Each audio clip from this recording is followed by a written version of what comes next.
Hi, today is February 9th, 2024, and here are my poems for the day. The first one is poem number 216 for the year, Last Night. Last night was a blast. Dogbowl was fucking hilarious, and I kept laughing during the set. I feel sorry for everybody who has never been on stage with Dogbowl, which is, sadly, most people. But I guess it's lucky for me, because if most people got to play with him, he'd be busy all the time, and then when would I get to play with him again? I hope I get to play with him again soon. God damn, that was fun. God damn. And Ralph and Susan and Leslie and Julie and Marlon and Penny, everyone was so great. I am so lucky. I love my life for many reasons, but one of the big reasons is I get to do shit like I did last night sometimes. Thank you, Dogbowl, for playing with me, and thank you, Susan, for asking us to play. Poem number 217, Chronic Pleasure. She lives with chronic pleasure, the opposite of anhedonia. She seems almost completely incapable of suffering. Each day she spends hours surfing and swimming in wave after wave of orgasmic bliss, coming constantly, chronically, constantly.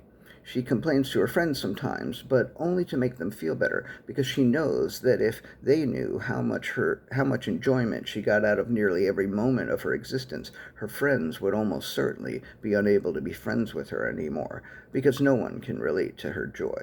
In that sense, she is completely alone. This thought would make her very sad were it not incessantly interrupted by feelings of joy and happiness and sexual ecstasy.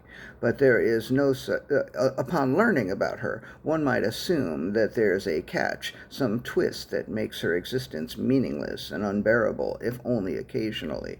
But there is no such catch or twist or mitigating factor. The bliss that she experiences isn't even boring or disappointing in its predictability. She is in an incurable state of chronic pleasure, and she is almost entirely incapable of suffering or of feeling sadness. And that is her life, such as it is. Poem number 218, Slightly Uninviting.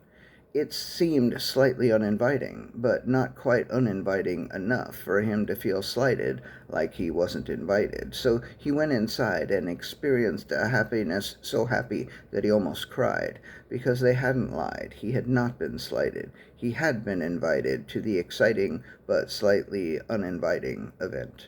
Poem number 219, Cramming.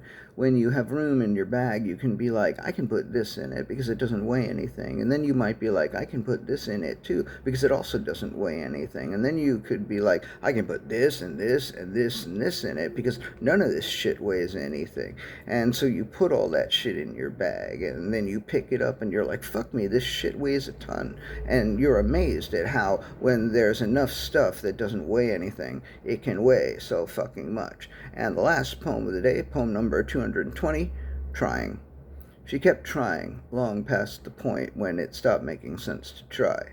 She went well beyond that point and kept trying even though she knew it was pointless. Sometimes her delusional optimism really pissed her off. Other times it was the only thing that got her out of bed. That optimism made her try for much longer than was healthy, but fortunately she finally came around to the fact that it wasn't going to work, so she stopped trying. And after a few weeks she stopped crying. And after a few weeks after that, she was trying again with someone else. All right, that's it. Thank you. I appreciate you.